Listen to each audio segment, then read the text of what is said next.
right, then. Good evening, everybody. I hope everybody is doing well, considering the circumstances. So health, of course, is the first priority.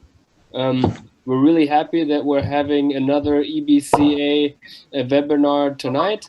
Some places are already having the chance to play. Others are still waiting and only practicing. So whatever your situation is, we're really happy that you're here.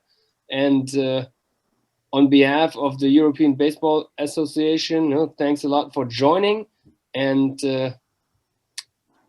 enjoy the evening. And I'm going to hand it straight over to our great friends of ISG Baseball, without whom none of this would be possible. So please welcome also Tom O'Connell. Thank you, Derek. It's really great to be here. And I'm so happy that we are part of ISG Baseball has been able to partner with the EBCA in these webinars. As you know, ISG has been a very major force in educating coaches throughout Europe. We've unfortunately had a year where we haven't been able to do anything, but we are planning, hopefully, to be able to start ISG clinics again late winter of this year. And if you are interested, I'm going to ask Luke to put up the information, if he would. If you are interested in having your federation partner with us in a clinic, please contact me at isgbaseball14@gmail.com, or go to our website, which is listed here on the screen sharing. And when things open up, you can contact us on the website. But when things open up, we're going to start. We're already planning, but we just don't know how many we're going to be able to be holding. And but we would like to visit your country and help your coaches develop the game of baseball. And hopefully you will be able to have an ISG baseball clinic in your nation soon. At this time, I'd like to talk a little bit about just myself as a coach of 51 years. This is the first year I haven't coached baseball in April and May for my whole life, either coached or played. And so I'm kind of at like walking around with nothing to do during the day. But one of the things that I was always so concerned about when I was a coach was the condition of my players when it started. And all of you now are in your early season, if you're playing or if you're getting ready to play. And I'm sure everybody is so excited to be back on the baseball field again, and maybe trying to do too much and maybe just leading toward injury, doing too much too early. This happened a lot to my players, and I'd always try to guard against this, but you never know what's going to happen, especially and you don't know how much a player is really taking care of himself over the winter. Our guest today at the webinar, our guest presenter, is Randy Sullivan from the Florida Baseball Armory.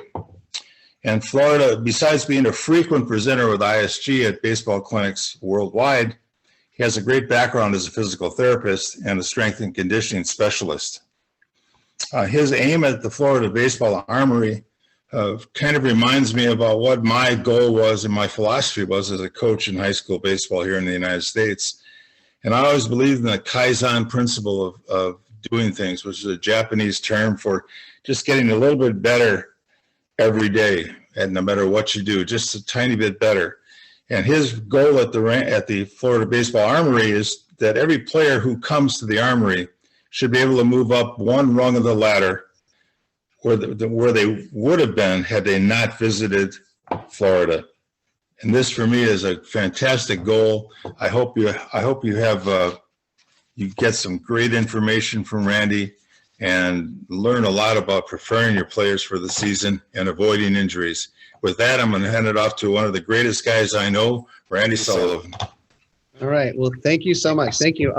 So yeah, let's talk a little bit about injuries first of all. As a physical therapist in the baseball community, the reason we kind of got into this business was my physical therapy practice was inundated with injured baseball players, and the first thing is Dr. Marcus Elliott of P3 Sports Performance told me one time that the number one predictor of injury in any sport is the delta. That means the change. Remember in chemistry class, the delta was the change. And so whenever you have a change, you have to manage that delta. And it's really important that with this big shutdown, we had the same thing in the United States. We were training our pro guys last year. We had some guys that were able to train all the way through because they were in places that had access to facilities and training equipment and methodologies. And other people were stranded in an apartment in Seattle or in the Dominican Republic, and they couldn't get any training at all.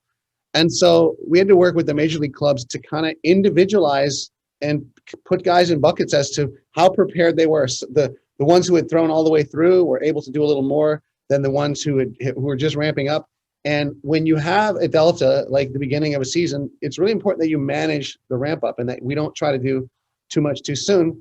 But there's not going to be any one size fits all solution to that. It's going to have to be managed as an individualized program where you just have to look at each guy and say, how prepared are they? And it was really complex to get an entire major league organization up to speed for a lot of these coaches. And we had the same thing happen in college and when our youth program started. And you know, we saw an increase in the number of injuries because I think we didn't really manage that ramp up very well. And it was partly because how do you prepare for something when you don't know when it's going to start? Like we didn't know when the season was going to begin. And so it's really hard to script out what we needed to do to be prepared. So, and you guys are going to face the same thing as you begin to kind of open up and start playing games. So managing the delta is really important. The other thing to understand about injuries is that the go-to culprit, if you will, for injuries has always been workload. Like if we could just manage pitch counts and innings limits, that we could solve the whole problem. We've been doing that for 2 decades now, almost 3 decades, and the injuries haven't gone down because it's way more complex than just workload. It involves your physical structure, what we call your hardware, your software, your movement patterns that your body is choosing. It involves your tissue preparation, your warm up, your ramp up, your recovery processes.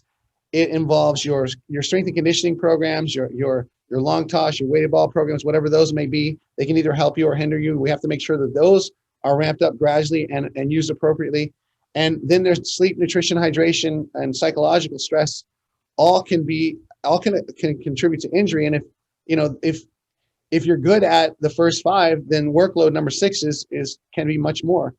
But there are some guys that try to manage injury with just managing workload. And what we get is some guys that could do a lot more that are held back.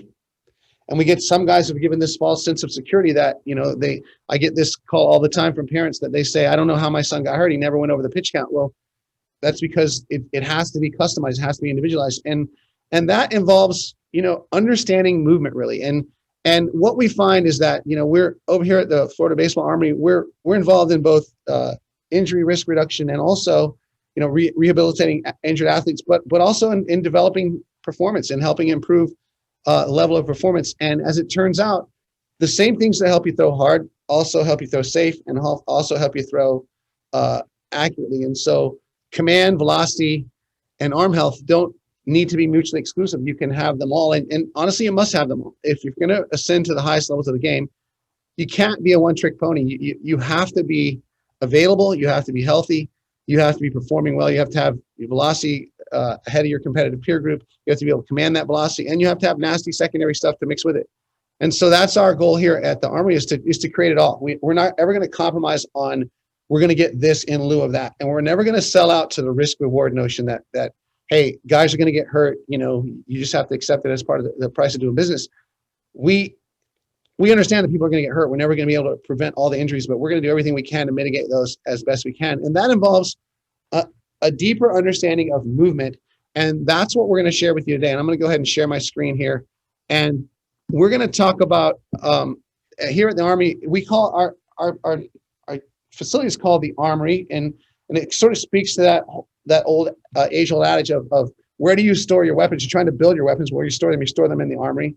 And then where do you load them? And it speaks to that argument of do you save your bullets or do you load your weapon? And we feel like you can prepare better and allow your guys to handle more of a workload. And we call our training SAVAGE training. Now, SAVAGE is an acronym, and it stands for Specific Adaptation Through Variability and Goal-Directed Experiences. And I'm going to kind of go through those one by one. The first thing we're going to talk about is the specific adaptation. From the time our players first played catch with their parents to when they went to their first training session to their first practice, we've always been trying to elicit an adaptation as a coach The problem is the adaptation that we got was not always specific to the performance outcome that we needed. For example, we wanted guys that were strong enough to throw baseballs hard, and we went into the gym and we grabbed our metal weights and we pushed them and we pulled them and we upped them and we downed them. And what we ended up with was a bunch of guys that looked really good in their swimsuits and could pick up heavy stuff off the ground. And it didn't necessarily transfer over to being able to throw a baseball hard. And so we ask our players all the time, what's the purpose of the gym? Why do you lift weights? And they say to get strong. And I reply, well, that's not exactly correct. If you're a baseball player, the purpose of the gym is to make you play baseball better. No one cares how strong you are if you're not good at baseball. And so we have to have a more specific adaptation. Another example is when we first started this endeavor 13, 14 years ago, my son was a 79-mile-an-hour lefty who couldn't get a scholarship to go play in college because he didn't throw hard enough. And when I asked the experts how to teach someone to throw harder, they all said it was impossible, that velocity is a gift, that you either have it or you don't. And I said, come on, man, I'm a physical therapist. I teach movement every day. This is a movement. If I can teach a person who just had a stroke to walk again, I think I can get a couple miles an hour out of my son. But we needed to understand the movement better. And what the experts were saying, how the body should be moving, didn't make sense to me because I understood the anatomy. And that was really helpful. And, we applied these processes to his development, and he went from 79 to 93 in 2 years and got that Division I college scholarship that he was looking for. And we realized the same things that we were using to help him build his performance, we're also going to keep our athletes safe and healthy. And back then, no one was training velocity. And now you fast forward to this day, there's a velocity camp on every corner. Everybody has the idea that you can improve it, but some of them are okay and some of them are reckless, quite frankly. And so, you can't just grab a set of weighted balls and throw up against a brick wall with no intent, with no target, with no pre-qualifications or anything. If you do that, what you get is a bunch of guys can throw it through the brick wall. They have no idea where it's going, and a lot of them get hurt. And so that adaptation, the stimulus is not specific enough for the adaptation that we desire. So we got to get more specific. Now, I'm going to jump down to the G in Savage, which stands for goal-directed. Our bodies organize themselves differently for activities that have clear goals as opposed to activities that are sort of vague in their intent. If I say I'm going to take my hand and put it on that logo there, anywhere on the logo, that's different than saying I'm going to take my finger and put it on the tip of the A in Savage, because I had to coordinate that movement all the way through. Everything we do in baseball has a coordinative demand. And so we don't need just strength. We need what Franz Bosch called in his second book, Strength and Coordination, an Integrative Approach. We need coordinated strength. We need strength that helps us accomplish important goals. And so we tell our players all the time, if you never want to lose command, don't ever throw a baseball that's not directed at a specific target. When you're playing catch, when you're long tossing, throw it to your partner's head, throw it to his shoulder, throw it to his hip. Never just throw it out there, because throwing it out there is a different movement pattern than throwing it specifically to a place, because it has a coordinated demand. In Savage training, what we do is we infuse that thought into every facet of the training. So for example, if we're in the gym doing a dumbbell overhead press, instead of just lifting it up, we're going to get in a pitcher stance and move it quickly in a diagonal pattern and touch targets hanging down from our TRX racks to give our guys coordinated strength. So we always want to have a goal. The goal could be as simple as clear this hurdle on the warm-up exercise. It could be walk in a straight line for a bottom-up kettlebell wader walk. It could be take this aqua ball or aqua bag and take it to your partner's hand toward the goal. But we always want to have a coordinated experience. And so we have to infuse goals into just about everything we can do. Now, the E in Savage stands for experience. And I think that's the most important one. And it really refers to implicit learning. And so, it's about how you learn. The science of motor learning and skill acquisition has been the thing that has helped us emerge as world leaders in this throwing training profession. When we first started, knowing the anatomy was really huge, being from that physical therapy background. But I think this deep dive that we took into the science of skill acquisition and motor learning, that is, how do people learn to move, has been the biggest difference maker for our guys. And as it turns out, how you learn is probably more important than what you learn. And here's what we know. For years, we've always told our guys we need to be able to repeat their mechanics. You have to have repeatable delivery. Well, it turns out that it's impossible to repeat your mechanics. You can't even move one joint the same way twice, let alone coordinate your ankles, knees, hips, torso, shoulder, elbow, wrist, and hand to create the same movement over and over again. Now, the way we got to the idea that you had to repeat your mechanics was that the highest level pitchers in the major leagues, they get within millimeters of the same release point on nearly every pitch.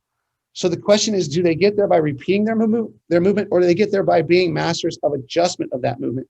And so in one study they did that was really neat, they put motion capture sensors on joints all over the body, and they had a bunch of pitchers throw a lot of pitches.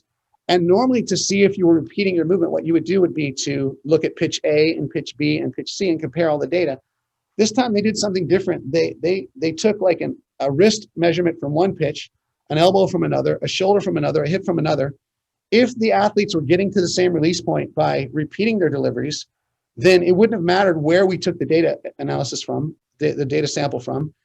But it turns out that it did matter, that there was nothing similar. There was garbled. The information was completely garbled when you didn't take the information from the same pitch. And so what that told us was that they're getting there through something called covariation, which means like when your ankle wobbles a little bit off course, then your knee makes up for it. And then if that goes off, your hip makes up for that. And then your shoulder catches up to that. And so you're constantly making these subtle adjustments. So instead of telling our guys to repeat their movement, what we need to be doing is telling them to adjust their movements. We have to teach them how to do that. And we know that those adjustments have to happen subconsciously, because we can measure the amount of time it takes for an impulse to go from your brain to your muscles and back up again. And there's simply not enough time in the amount of time it takes to make a pitch for any of that information to exchange hands by way of conscious thought. And so what we understand in Savage training is that when you're under time pressure, the only thing that can influence the way you move is the sensory information you gather as you move. That is what you see, what you feel, what you hear, what your balance organ tells you, and what your awareness of your body parts called proprioception, which has historically been referred to as an awareness of where your joints are in space. But in Savage training, we understand that it is an awareness or an anticipation of the forces your muscles are going to have to deal with. And so in Savage training, instead of telling you how to move, get your elbow up, stay back, you're flying open, do this, do that, what we're going to do is manipulate that sensory information to immerse our athlete in a sensory experience that changes the way he moves and makes it more efficient, more powerful, more stable, more safe. Now, we go to the V in Savage, and we use these three terms almost interchangeably: variability, unpredictable, and perturbations. When you're perturbed, you're agitated. So we use a lot of agitated movements. And so what you'll see as we go through this process is we use a lot of unpredictable loads in our training. We use Paul Vinner and the Dutch national program.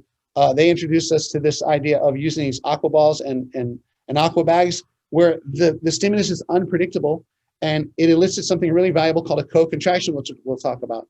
And I would have preferred to use the term unpredictable in the acronym, but then the acronym would look like sausage training, and no one was going to sign up for sausage training. So we had to put the V for variability in there. Okay. And so that is what it's all about: getting a specific adaptation through variability and goal-directed experiences. Now, one of the problems that baseball has right now is that we're making this mad rush to science to try to solve the problem. And here's the problem with the scientific method. The scientific method will tell us what to work on. You need to increase the angular velocity of your shoulder. Okay, thank you very much. How do I do that? It'll tell us what we need to work on. It won't tell us how to do it. And the scientific method works fine in simple systems and in the fourth grade science fair. Remember, you have your independent variable, your dependent variable. You manipulate one, you control all the other variables, and you look for a linear relationship, a cause and effect, or a correlation. I threw weighted balls and I threw harder. I did long toss and I got hurt. I did this and this happened. And we see this in injuries all the time. What was the cause of this injury? Well, the cause was multiple things. It was multiple factors, that some that we don't even know, that contributed to an environment where an injury could occur. And so we're never going to find these linear relationships. And so what we have to do is we have to turn to ecological dynamics theory, and we have to go, okay, how do we find order in chaos? And so like complex systems are things like the weather, an economy, an ecological system like a frog pond, or our athletes' bodies, which are complex because at any given moment in time, the state and behavior of every cell is influenced by, if not determined by, the state and behavior of the cell around it, and so on and so on and so on. And if we change one thing, everything changes almost unpredictably. If you drop one eyedropper of acid into a frog pond, the entire ecology changes almost unpredictably. If we change one thing in our athletes, everything changes almost unpredictably. And that change could be as simple as go to sleep tonight and wake up tomorrow. Our athletes are different every single second of every single day. And so when you have chaos like this, you don't just surrender, but what you do is you turn to dynamic systems theory and you look for data points, you look for information. For example, the weatherman doesn't just look out the window and go, well, it's really confusing. I don't know if it's going to rain or not. It might, but I can't really tell you, but what they do is they look for information. They ask themselves, what are the characteristics of this system that need to be stable for us to be able to predict what's going to happen? And we call those things attractors, and we'll use that term a lot. It's just a characteristic of a system that needs to be stable for us to be able to predict the outcome. And then there are things like, so like if the weatherman has a stable barometric pressure, temperature, wind speed and direction, and humidity, he can make a prediction of what the weather's going to do. There are other components like pollen count and dew point that don't really mess with the stability of the system so much. And so those things are called fluctuations. So in the most rudimentary sense, the movement scientists would hate this analogy, but so be it. Think of these in movement as fundamental movement principles and style. Okay, we need to look for these fundamental movement principles, and that allows us to do what the hallmark of Savage training is train movement and not mechanics. Stop looking for robotic paint by the numbers solutions to movement problems, and let our athletes explore and find ways to stabilize the system through self-organization. And thankfully, as it turns out, these universal movement attractors are common to every movement and high-intensity sport. In football, basketball, tennis, rugby, soccer, hockey, fielding, hitting, running, and throwing, they're all governed by the same universal movement principles. Now, every skill has its own mechanical indicators, but those need to be evaluated in light of their compliance with these overarching universal principles of athleticism, the movement, and we need to train the movement and not the mechanics. And so a lot of my work is based on my relationship with my friend, colleague, mentor, Franz Bosch, many of you know, who's a Dutch motor learning and skill acquisition scientist, probably the best in the world, in my opinion. And he wrote this book recently called The Anatomy of Agility. And he asked me to edit the English translation of it before it came out in the US. And as I read it, I realized that he was onto something, because in training agility, we're in training pitching and training hitting, we're training agility. Every high intensity movement is a form of agility. What is agility? It's responding to sensory information and changing the way you move to be more efficient. And so as he outlined his universal attractors in agility, I realized that we could apply those same principles to baseball, and that became the Savage revolution that's helped our players excel so well. And I'm going to walk you through about 8 or 9 of these universal movement principles so that we can show you how we apply them to baseball. The first one is rotation around the hip hinge, and I'll go through these individually. And then we must move from proximal to distal. We need to respect the sagittal plane while rotating. We need to achieve hip lock at toe off, form or force closure of the pelvis, upper body first in large changes of direction. We need to get our chest out while we rotate. And then Franz didn't write about the shoulder, so I did. I wrote a chapter called Rotation Around the Shoulder, which is much like rotation around the hip hinge.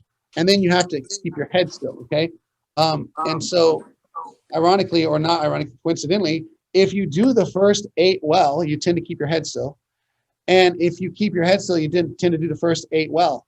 And so that makes number 9 both an attractor, the rainbow, the movement principle, and an indicator, the mechanical force underneath. And we're going to walk you through those. And the first one is rotation around the hip hinge. If I'm a football player and I run up to make a cut on a defender, the first thing I have to do is hinge my hip. I got to get my butt behind my heel so that 2 little muscles called the gluteus medius and minimus can tilt the pelvis, okay? And then I have to rotate around that hinge. I can't just hinge and then bring my pelvis up under my spine. I have to stay in that hinge while I rotate around the hinge. And we'll show you examples of these on the mount as well through videos. Now, the next principle is proximal to distal action, meaning we think proximal to distant, meaning from close to the spine to far away. So movement should always unravel from close to the spine to far away. We see this really in the back leg. We need to go hip hinge first, then bend the knee. In the lead leg, we need to straighten the hip first before we straighten the knee. In our arm action, we need to turn our chest before we externally rotate our shoulder. And in deceleration, we have to turn our shoulder into internal rotation before we extend the elbow. And so movement should always unravel from close to the spine to far away, another one of those universal movement principles.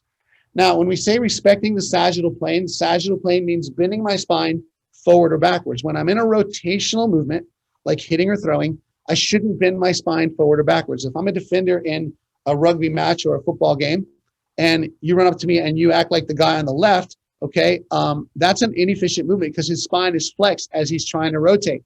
And he's trying to rotate around a garden hose. Now, the guy on the right here is bending backwards, and he's violating the sagittal plane by bending backwards as he rotates. And not only is he going to be inefficient, but he might be injured because he's exposing his body to shear forces. What are shear forces? Well, we have no load at all. Then we have tension force, where if you grab a piece of paper and pull it apart, it's hard to tear. You can squeeze it together and get compressive force, and it's hard to tear. But shear forces going against the grain of the anatomy can tear down buildings. And so injuries occur because our athletes' bodies are exposed to shear forces. And so we can't bend our spine backwards or forwards while we rotate through the throwing motion. The fourth one is we need to achieve a hip lock at toe off. And so when we look at high intensity athletes, we like to consider that the pelvis is the center of the universe. So you can see here on this picture, we have like the 2 hip pointer bones in the front. We consider those the back door and the front door. Now on this left-handed picture here, you can see that a hip lock is a contraction of all the muscles around the back of the hip, and it keeps the back door of the pelvis from rotating forward.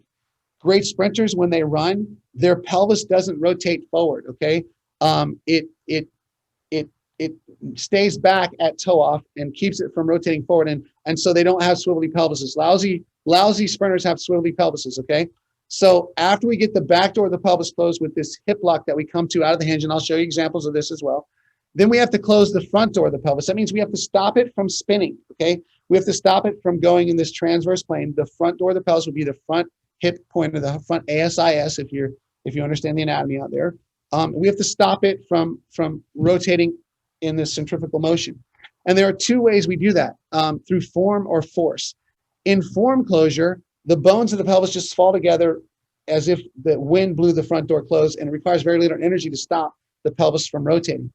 And it involves something called swing leg retraction and foot plant from above or in front. So if I'm a football player, Barry Sanders, let's say, and I'm running in one direction and I want to cut and go in the other direction, it's really helpful if I can get my foot going in the direction that I'm going to proceed before my foot hits the ground. We call that foot plant from above, or in running and throwing, it's only one direction, so we call it foot plant from in front.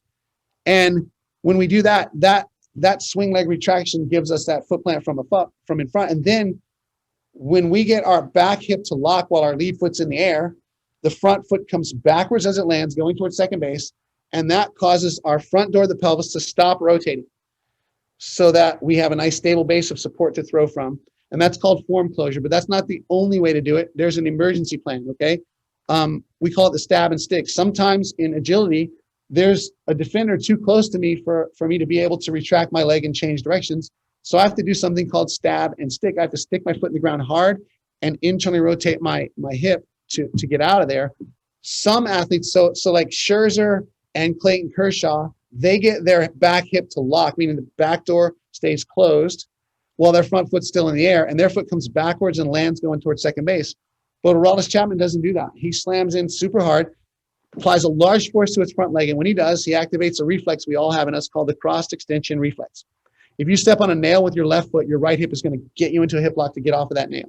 And so Aroldis Chapman stabs his foot in really hard, gets his hip lock a little later, closes the back door of the pelvis a little later, and he needs to use force to close the front door, meaning he needs to hold internal rotation of his lead hip and not let his knee wobble out to the side or buckle in immediately. And so that's the 2 methods that we use to close the front door of the pelvis, either swing leg retraction and form closure, or we can stab it and stick it. Either one is okay, but we must get the front door of the pelvis to stop spinning so that we can get to the next attractor, which is upper body first. In agility and large changes of direction, we want our upper body to go first, not our lower body. If our lower body goes first, we're spinning around our pelvis.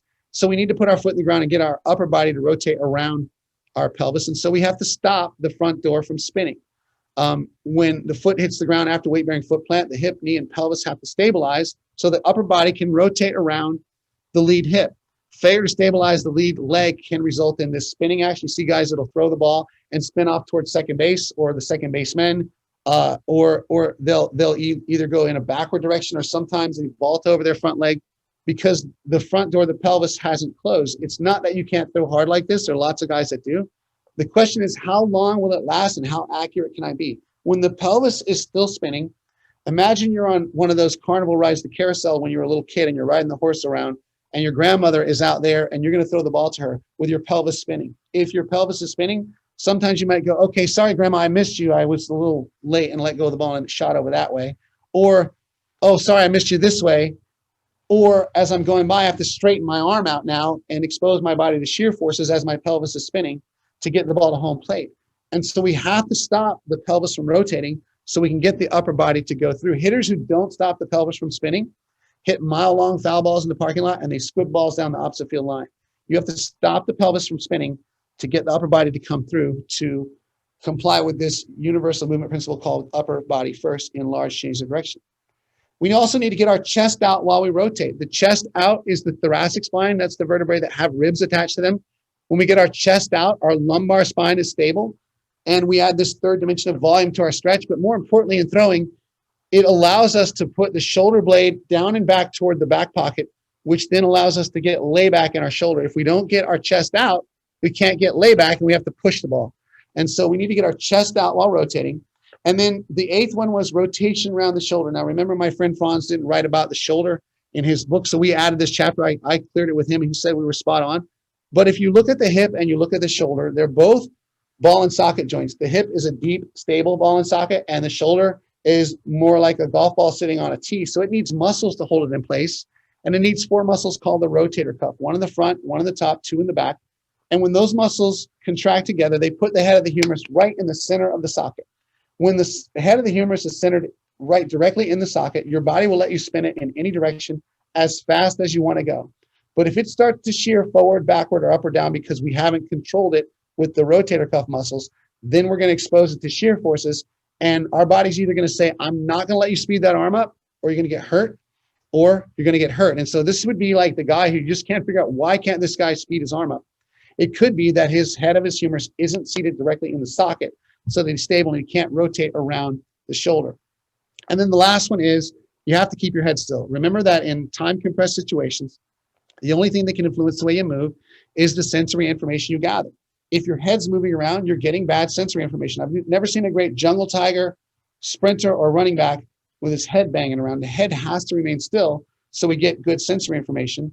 And if we keep our head still, we tend to do the other things very well. We know exactly when to time the muscle contractions that we need.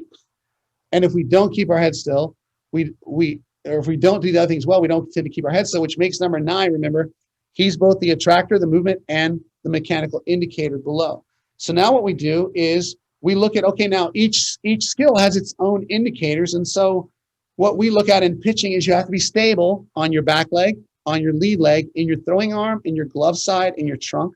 You have to keep your head still. Remember, he's both indicator and attractor. You have to rotate through your back hip to release the ball in front of your body. And then you have to safely, smoothly, and efficiently decelerate to dissipate all that energy. Now, when we say stable, we don't mean it's rigid and immovable. We mean it's compliant with the overarching attractors that we just described. When we say something is unstable, it doesn't necessarily mean it's wobbly. It means it's not compliant with those attractors that we talked about. And so what we do now is we evaluate by looking at video and watching our guys move, and we evaluate these mechanical indicators in light of each one's compliance with its overarching attractors that govern that particular part of the movement.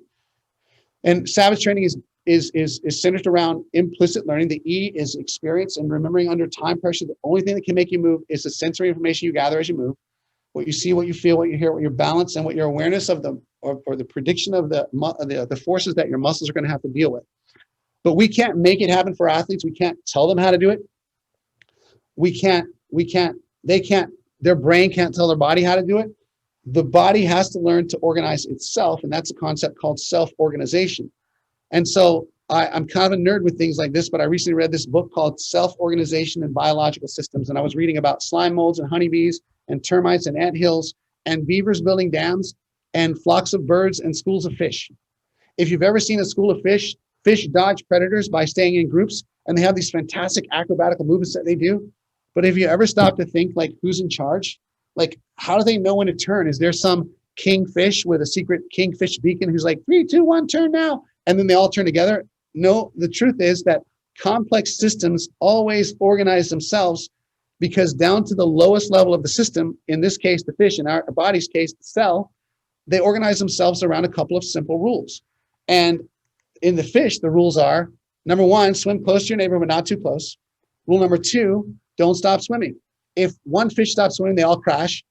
If one guy in the marching band stops walking, they all run into each other. And so by following those two simple rules about stay close to your neighbor, but not too close, and then don't stop swimming, these fantastic movements emerge because everybody's trying to comply with those simple rules. Well, our athletes' bodies organize themselves around two simple rules. Rule number one, because of the survival instinct, we want to always avoid shear forces. Anything that might put me at risk for injury is going to be inhibitory.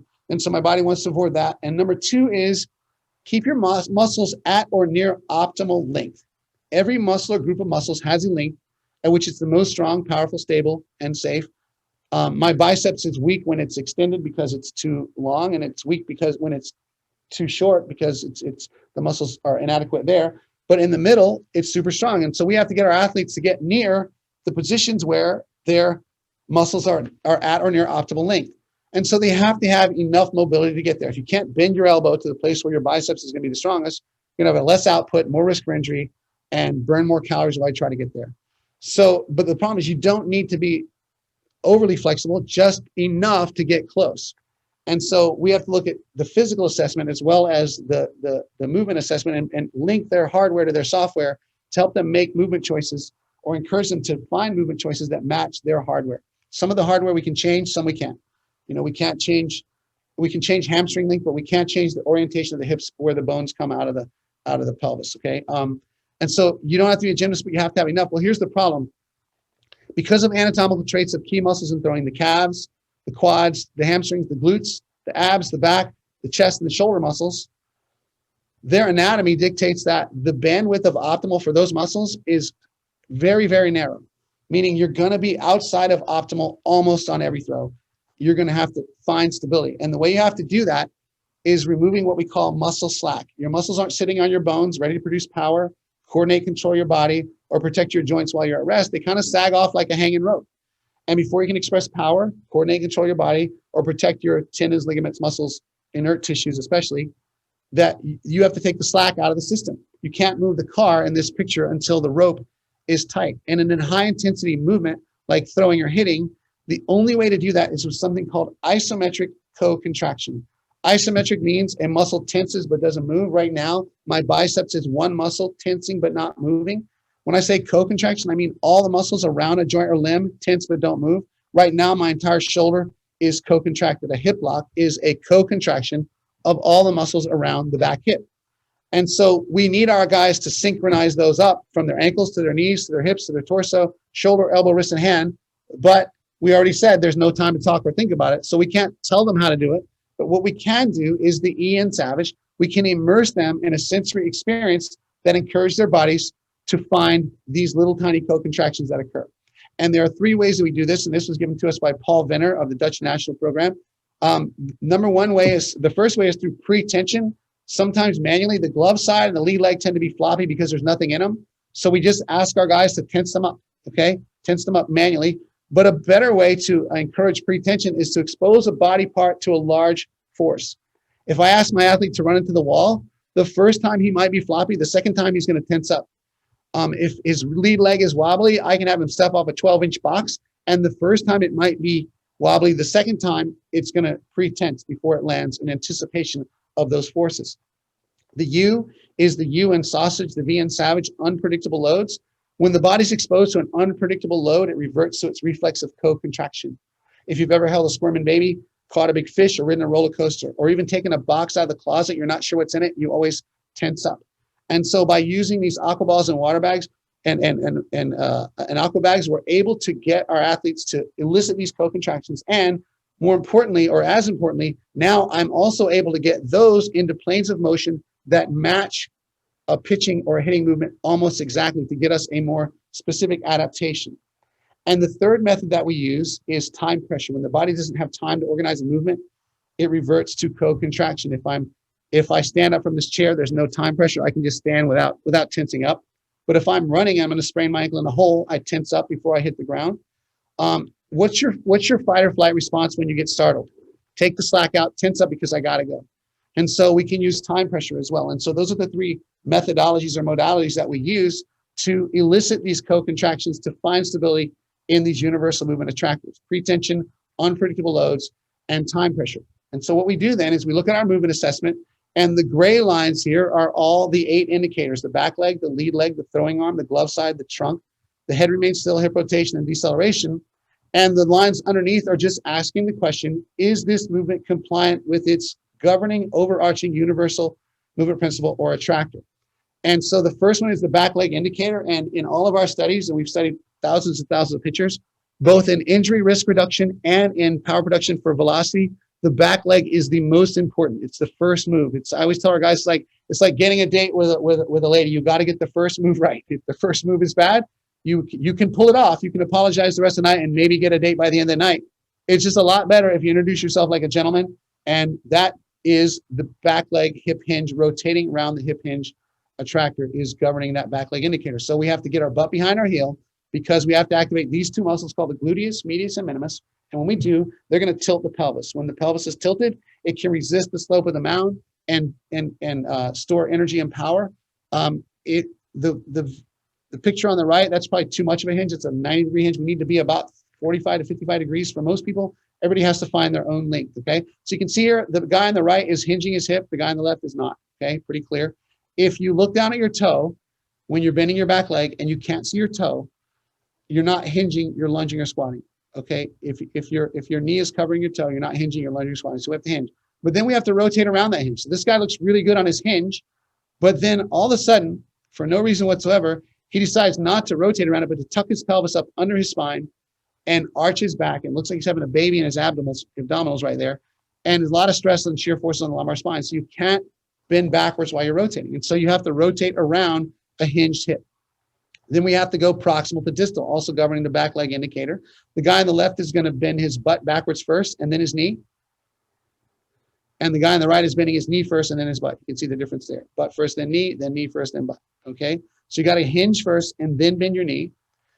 And at hip lock at toe off, here's Shane McClanahan, 6'2", 180-pound lefty out of the University of South Florida. Number one picked by the Rays a couple years ago. Made his debut in the ALCS last year. You can see here that the back door of the pelvis is closed because his hip is locked. Okay, it hasn't rotated forward. When the back hip is locked, the pelvis stays back. It encourages optimal length of the abdominals and the hip flexors, and it stabilizes the lumbar spine and encourages us to get our chest out so that we can get better arm action. Here's the GOAT of running, Usain Bolt. And one of the reasons he was such a great sprinter was he was a better hip locker than anybody that ever played the game. And so you can see here at toe off, there's a hip lock where the co-contraction of all the muscles around the back hip. Here's one of our instructors performing a hip lock on the floor.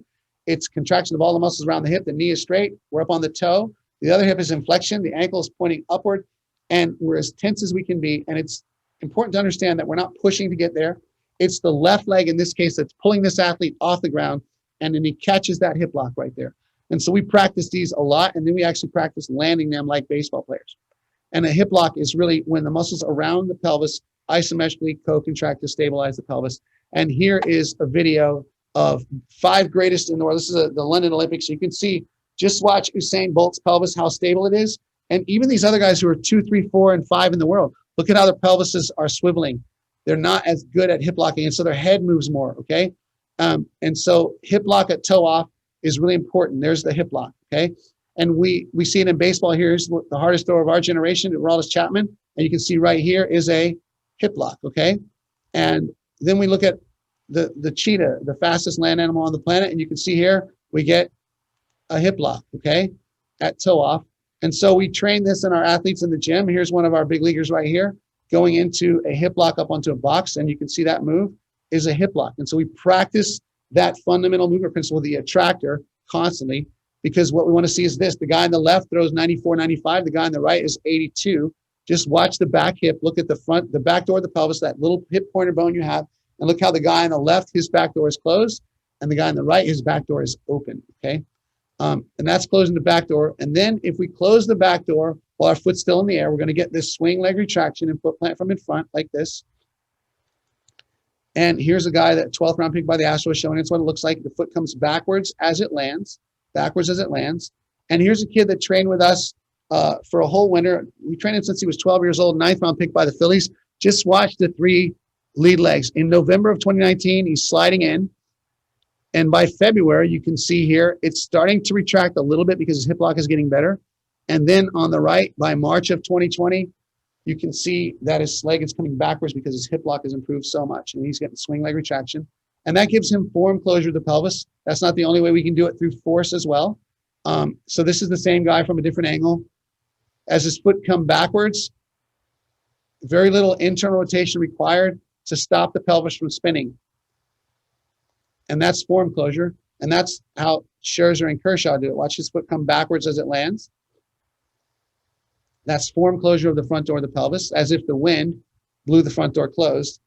But that's not the only way. This is the guy that throws 98 to 100, and watch him stab his foot in, slam it, and stick it. Now what he has to do is hold internal rotation of his lead hip right there. So if you're going to stab, you have to hold internal rotation of the lead hip, okay, to get extended force closure of the pelvis. And that's what Aroldis Chapman does right here. And you can see he stabs and sticks the front door of the pelvis, okay? And so that's like slamming the door closed. Now, here's a kid that doesn't do either one. He kind of slides in, doesn't swing leg retract, also doesn't stab, and then he doesn't stick. And watch his pelvis spin off toward the door there. It's just going to go backwards, and his pelvis is coming around in the centrifugal motion before his upper body comes around, doesn't close the front door. Now, in the trunk, you can't bend forward or backwards while you rotate. You can see the guy on the left, his spine is stable. He's not bending forward or backwards. The guy on the right is bending his spine forward as he rotates. And you got to get your chest out. When you get your chest out, you get that volume of stretch. You get the back, you get the shoulder blade in the back pocket. Here is chest out while rotating, which equals layback. And the next guy can't get his chest out. And so he can't get layback. He has to push the ball because shoulder blade doesn't go down into the back pocket. So you got to get your chest out while you're rotating. Now the arm indicator is governed by rotation around the shoulder. We got to get it centered in the socket so it's not shearing forward, back, or up or down. The place where optimally is for rotator cuffs is where a waiter presents a tray or where a boxer punches from. And it's also governed by the proximal to distal action attractor and chest out while rotating. All these disconnections that we considered before were just violations of proximal to distal. When I take my hand across the acromial line like that, that's arm before shoulder, that's hand before shoulder, rotator cuff in a bad position. Joel Zamaya in the middle there is elbow before shoulder, rotator cuff in a bad position. We tell our athletes to get our elbow up and get on top of the ball. We put the arm before the shoulder, rotator cuff in a bad position. On the right, the two pictures in the bottom right and the middle right are a timing issue where the arm is up but the foot hasn't hit the ground yet. And so the arm doesn't wait, it externally rotates, and then I turn my chest. And then the angle between here and here in your forearm. We used to think it needed to be inside of 90. We understand now that the bandwidth is much larger for those muscles. And so it just can't be out here and it can't be in here. It has to be somewhere in the middle. I always tell everybody, just find a place where you might arm wrestle somebody. And then here's 4 decades of elite throwers, chest out while rotating, hip lock at toe off, and waiter tray position. And then finally, we go to the glove side, which is governed by proximal to distal action, chest out while rotating and closing the front door of the pelvis, okay? So the first thing we want to see is the shoulder blade go to the spine first, not the arm pull. We want pre-tension through the glove. And then when we get our chest out, it kind of sets the stage for that shoulder blade to go first. And how much we can pull with our glove side depends on how flexible we are through our thoracic spine. If we have a lot of flexibility, we can pull more. If not, we're probably going to have to pull less because we're going to pull our whole trunk open. And here's a really interesting thing. Remember, the hand, the glove side is just the indicator. Closing the front door of the pelvis is the attractor. Overhead athletes in every sport, when they close the front door of the pelvis, this hand lets us know because it freezes in space and reverses course. And so watch Roger Federer here on this tennis serve.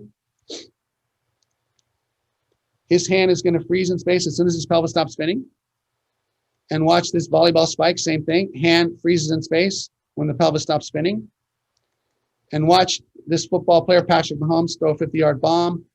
Pelvis stops spinning, hand freezes in space. And then watch Jake DeGrom when the front door of the pelvis closes. First his G and the R are going to get close together first. And then his hand is going to bounce and reverse course. And so it's not that we need to train the glove. We need to teach him to close the front door of his pelvis, okay? And so it's not complex at all, is it? There's like a million ways to do it. But it really gets simple when you look at it through this lens. On the left, we have the attractors, the universal movement principles. On the right, we have the mechanical indicators. We're going to evaluate the things on the right in light of their compliance with the things on the left. And when we see them go awry, we have to train the movement, the attractors, not the mechanical indicators. So how do we do that? Well, here's my spirit animal asking that question. How do we teach the body how to move like that? If you confuse it, you lose it. And so in time compressed situations, the only thing that can make us move is sensory information, but the body's kind of hard of hearing. We need loud sensory information, and we need to speak loudly in their language. We can't speak to the body in German loudly if it speaks Italian. And so we have to understand what is it we're trying to get to make us move. We're trying to get muscles to make us move. If we're going to train muscles to make us move, they speak the language of force and inertia. Muscles do not speak the language of posture, position, words, or thoughts. You can't get your athlete into a position and have him feel it. You can't use a belt with a band and pull him into that position and make him feel it. You have to give him forces to deal with. And so here's an example of a back leg indicator, how we would train it in our throwing interventions. We would do these aqua ball single leg chops using pre-tension, unpredictable loads, and time pressure to get this guy to feel what a rotation around a hinge starts with is the hinge. And then we would do a drill called a forward double hop. Now, we used to hop toward the catcher. Now we hop toward the third base side, because if we do that, as you can see here, if we do that by making him make that turn, he has to deal with a force that prevents him from tucking his butt up under his spine. And so then we would add more louder information by doing a drop in with a water ball, aqua ball, pre-tension, unpredictable load, louder information, making him make that turn, teaching him how to rotate around a hip hinge. And again, same thing, rotating around the hip hinge. And then we would blend it at high speed to a throw with a double hop like this, and then grab a baseball and do the same thing and integrate it into actual movement. And then we would also then reinforce that movement in the gym. For example, here, if we had a beginner that was trying to learn to feel a hip hinge, we just do some exercise like a hide and shake. And this is just the integration of our strengthening and our coordination, our skill work and our strengthening work, all designed to improve the quality of the movement and thereby improve power, accuracy, and joint protection. Here's another example of a back leg, intermediate back leg, doing an RDL to a hip lock, which are all going to encourage him to learn to control the back leg, because the back leg is controlled by rotation around the hip hinge, hip lock at toe off, and joint coupling. Okay, so, and here's an example of a more advanced move that we would do. We take the aqua bag, put it on the back, and add a rotational component to it. Now, the way we manage this is when the athlete performs the maneuver, 7 out of 10 times clean without getting, wobbly or unstable, then that's probably the right amount of unpredictability or perturbation in the movement. If he's getting knocked over practically 8 out of 10 times and only successfully performing 2 out of 10, we've made that move too difficult for him. We need to regress it. And if he's clean 10 out of 10 times, we need to make it more unpredictable, more challenging. And so we use that 70% sweet spot where we're trying to achieve in our motor learning exercises and activities. Here's an example of a lead leg intervention. If the lead leg, it would be, we just want him to learn to stabilize the front leg and use this exercise we call lunge with pulse. We're using time pressure, unpredictable load, and pre-tension here. And then it's really influenced by hip lock at toe off. So we get him into a hip lock and test the edges, and then we throw a baseball. And so it's really hard to know in savage training if we're working on a strengthening exercise or a throwing drill. They're kind of all integrated into the same process. And here's another way to encourage pre-tension by using a step down, just stepping off the 12-inch box to learn to stabilize the lead leg and close the front door of the pelvis. And then we can use time pressure through the age-old Ron Wolford Texas baseball ranch drill called the quick pick, using time pressure to encourage closing of the front door of the pelvis and pre-tension and also stabilize the front leg. And so in throwing interventions, there we have it as well. For the lead leg, again, encouraging pre-tension and using time pressure for quick picks. And then in the gym, we can do the same kind of deal, just getting them to learn to pre-tense leg. Here's another, by adding a rotation, we can learn to stabilize the front leg and close the front door of the pelvis. And then here's a more advanced one using time pressure also. We call this 2-box foot plant from above. And so we just kind of add all these interventions. And for our trunk, we would use time pressure. We would add to this Marshall drill, just with a bunch of switches in the hips, adding time pressure with, and then we can also grab an aqua ball and do it with an unpredictable load. Again, using time pressure and unpredictable loads here to create pre-tension. Just training the attractor, not the mechanics. Teach them to do this, then the movement emerges better. And then the old reverse throw, we change it a little bit to work on chest out while rotating. We don't throw it straight back. We throw it back into that chest out position using time pressure and pre-tension to teach them to get their chest out while they rotate. And then in the gym for the trunk, we would do aqua ball chops for beginners. We would do intermediate exercise where we would do rotations around an RDL.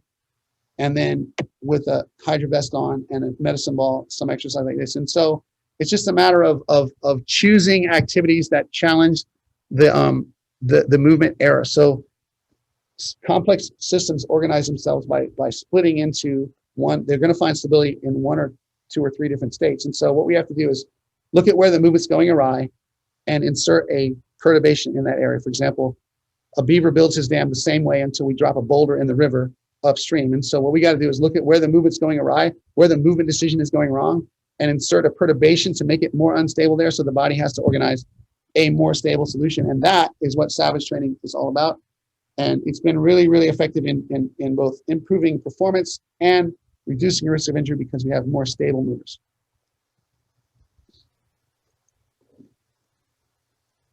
Randy, thank you very much. Take a quick break, grab a sip of water. You went through a lot of information in very little time, it felt like. Felt like everybody were going through an extra high-speed PhD course on movement. So at least that's what I felt like. So we're going to get everybody a chance to process a little bit and get their questions ready. While they're doing so, maybe just a quick starter from my side. I mean, we're talking about complex movements here, and you're working with a lot of athletes, professional athletes, college athletes. So maybe like a twofold question: what age would you think, or do you say you would start doing your assessment of your movement? How do you assess it? Is there any situation where you think only baseball related assessment, or could there be a more general, broader assessment of movements, especially when we're dealing with younger kids who are not as trained in baseball yet? Right. Yeah, right. Maybe let's keep it at that. Yeah. Let me see if I can find. So the answer to that is as soon as possible. Okay. Let me just let me see if that video will play here. Okay. So I'll share my screen here. Okay, hold on a second, and I'm going to show you this kid who's this guy is 11 years old, right? And I want you to watch him do this activity here. Okay, let's go. Kim, play it. Let's go. All right. Hang on. Anyway, I'll find him in a minute. But this kid is. Let's go. You see that? This kid is 11 years old. Okay, and he is executing that movement to a T. And that's a hip Bogatov. That device weighs 22 pounds, and he's a 66-pound athlete. Okay, so the answer is you start him as soon as you can. Okay, as soon as you possibly can. Am I out of screen share? Good. I'm no longer sharing my screen, right? Good. Okay. Yep. Cool. All right. So you start them as soon as you can. Now, how do we evaluate them? We watch them do baseball moves. We video them. We do a physical assessment. Most little guys don't have mobility issues. They have stability issues. They don't know how to remove muscle slack. And so we expose them to activities that encourage time pressure and pre-tension and unpredictable loads, and put them into their training. Put them in their warm-ups. We have them do aqua balls with hurdles to try to learn to change directions using the unstable loads. And I think that there was a time period where, like, we hear this from major leaguers all the time, like the strength and conditioning people say, well, they're not stable enough to add that unpredictable load. But that's the whole point. You have to add the unpredictable load to make them stable. You can modulate the weight that you use in the aqua ball or the aqua bag. You can modulate the complexity of the exercise, limiting degrees of freedom, making it more simple movement and advancing to more complex movements. But you watch them do baseball moves. If you're training an infielder, you watch him move like an infielder, and you see, is he rotating around a hip hinge? Is he getting a hip lock on his turn? Is he stopping the front door of his pelvis? All those things that apply to every universal movement in sport. And you do that assessment, and then you can direct your training to address their ability or inability to become stable in that universal attractor, instead of working on so much on the skill work of mechanics, like get your elbow up, stay back, do this with your arm, like by the numbers kind of interventions. You allow them to explore, and the younger they are, the more they should be exploring. They need to make, even just running left and throwing right adds time pressure to a throw. Making athletic throws instead of the old Tommy Mansky, ready, flex, throw, kind of by the numbers choreography. Let them explore movement and let them make athletic throws, and then incorporate those movements into your strength and conditioning work and your skill work and your movement prep and your recovery. All right. Awesome. Thank you very much. Another question is, what kind of, you talked about young kids having stability issues. So on the backside of that argument would be that older players would have mobility issues. How do you train that mobility before getting into real training, maybe, in order to prevent injury? Yeah. There's this thought out there that I'm kind of coming off of, and I learned this in physical therapy school, that you can't bring a motor control solution to a mobility problem. Like if you're not mobile enough to get to the place, right? But I think you have to train them concurrently. If you have a guy who can't internally rotate his lead hip, he's going to have to compensate somehow to get around it if he steps across his body, right? And so what you do is you work on his hip internal rotation through his mobility work. You apply exercises to get range of motion, but range of motion that you cannot control is irrelevant and almost dangerous.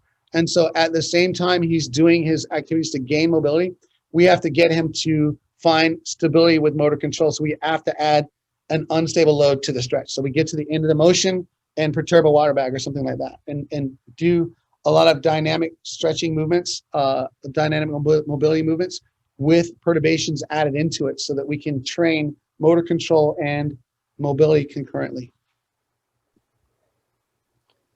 All right. How do I pose that one? Of course, you've had a lot of experience with like evaluating players and movements, and I take it that you're using a lot of video. Is there anything that you were saying where stuff is easy? Some stuff is easier to see with the naked eye, or how much training how much video do you need to see in order to be able to kind of pinpoint any of these? Here's a real simple one. What we want to do is link their hardware to their software, their choices that they're making in their movement to the way their body's built. Okay. And we all have hips that are built differently. Okay. Some of us have hip sockets that point outward like this, and they're set back on the pelvis. They're called retroverted hips. And those guys stand with their feet open, and they can sit crisscross applesauce on the floor, and their bodies love to externally rotate. And then there are others like me. I don't know if you can see me, but my hips point inward.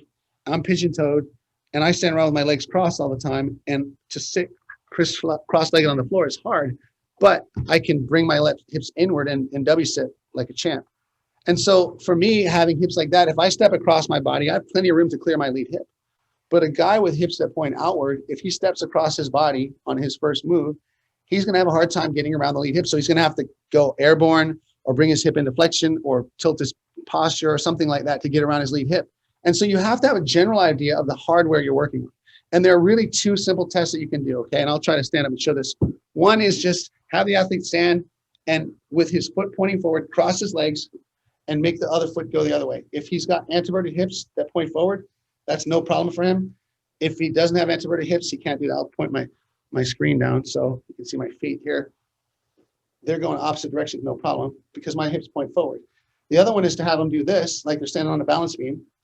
And I can't do that because my hips point in the wrong direction. If they can do that easily, that means they have retroverted hips. And so if you have that information, you at least have an idea of, are they going to be able to stride across their body or not? Okay.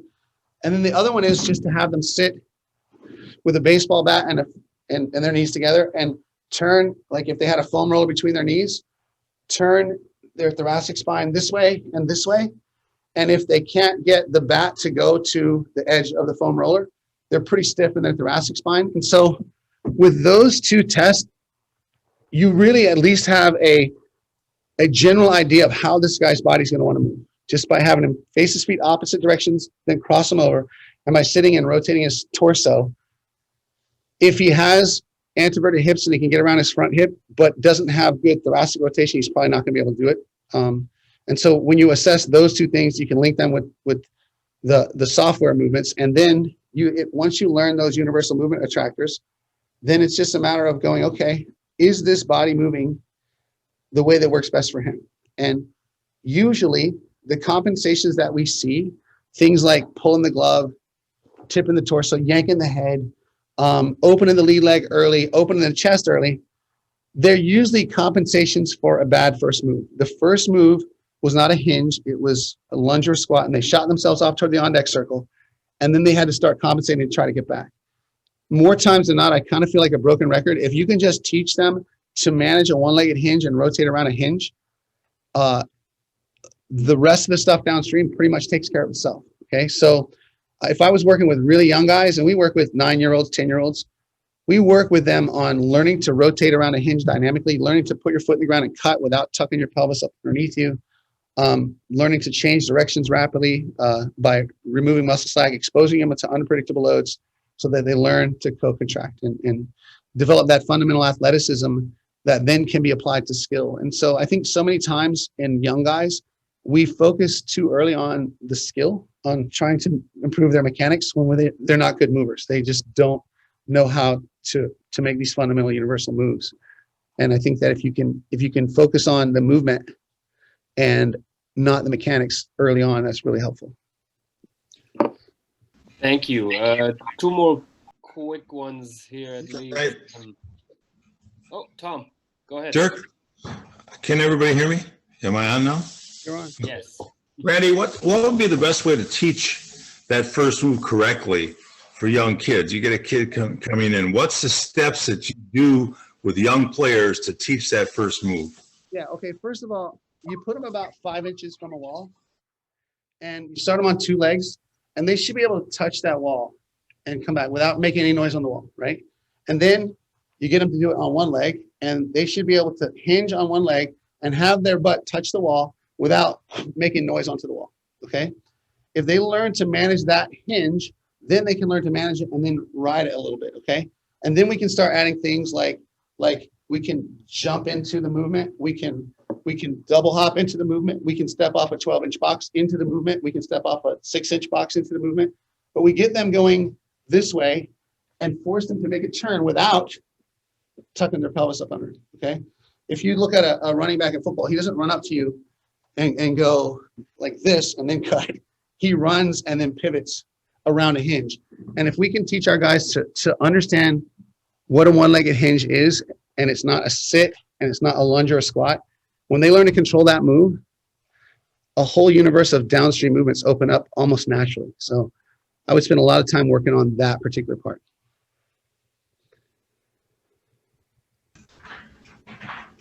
Tom, I think that answers your question. I think that was very... Yes, it does. And I think it's very helpful for coaches to keep that in mind. And I want to remind coaches, and I'm not sure we were going to do this at the end, but I want to remind coaches that this video will be online soon, and you'll be able to watch it again a number of times and see what Randy has talked about and learn more about this. Yeah, good point, Tom. I was going to mention that a little later, that considering the amount of information that we've had in such a short period of time, I think it can be very helpful for our members to review. And the only thing that we can offer them then is the helpline that can answer all their questions right then and there. But it seems like, at least for now, where we don't have any more questions. Hey, Dirk, can I add something here real quick? Because absolutely, one of the things that we get when we teach this stuff is like it seems overwhelming at first because it seems really complicated and it seems like you have to have a PhD in movement science. You don't, okay? But the fact is, you can't oversimplify it because human movement is complex. It is complicated. And when we oversimplify it, then what we do is we don't get the specific adaptations that we're looking for. What we get is a bell curve where sometimes it works, sometimes it doesn't, and sometimes it's neutral. And if we try to oversimplify it, then really all we're doing is we're not developing players. We're selecting, recruiting, and eliminating because the only ones that survive are the ones that can go beyond our inadequate training. And so while it is complex, you can sift through the complexity of it if you just understand these universal movement principles and learn to see and train them. Then it gets really, really simple. But it sounds awfully complex to get there because human movement is complex. But what I hope to do is kind of help people get through that and get to the simplicity that's on the far side of that and be able to apply it. Basically, it comes down to finding out where's the movement going awry and inserting a force that the body has to deal with at that place. Yeah, I think absolutely right. I totally understand what you're saying. I think one of the things, at least with our organization, is that hinders like instant knowledge or understanding. Of course, is the language barrier. At least that Sure. it is for me. Just some of the words of the hinge and stuff like that. We're not that familiar because we don't use them every day. Right. So it's good for all the coaches to be able to kind of just see it out in front of them, maybe look it up, maybe understand it a little better, and then I think that will go a long ways in understanding and being able to simplify to some extent, but of course not to oversimplify. So. Right. Randy, one more question. Is a lot of this information, as Dirk has mentioned, is quite new, especially the vocabulary. Will coaches be able to go to your website at the Florida Baseball Armory and get more information about this if they want to? In the blog section, I've written extensively about a lot of this stuff. And actually, I'm doing the references now on about a 70,000 word book that I wrote on these concepts. That should be coming out in the next couple months. It's called Savage Revolution, Overthrowing the Status Quo in Player Development. And it's really some revolutionary ideas that we try to make simple and apply, and it'll have access to videos and every drill and exercise that we show will be showed in a film strip roll in the book. And so it should be out in the next month or two. I'm diligently working on it. So it's Thanks. That answers that question. Yeah, you bet. All right, let me take another look here at the Q&A. That's all that we had for the night. I think time-wise, we're doing okay. So we're in the time frame that we planned. We don't want to keep, even though I'm sure you could have spoken a lot longer and be more detailed with a lot of this stuff. Thank you for your time. So we don't want to hold you any longer. Thank you. Appreciate you being here. It was our pleasure. I think information was awesome for us. So I think it's going to help everybody who attended tonight become a better athletic trainer and coach and movement trainer, so to say, as a baseball coach in the first place. So thanks a lot for that. Thank you so much. I had a great time. Thanks for having me. Thank you, Randy. See you soon. Yes, sir. And everybody else, thanks for joining. Thanks for being there tonight. Next month, our next webinar is up, but I think George should actually be saying that because he missed the intro. So George, you can take over from here, announce next month's webinar, and then we'll close it out.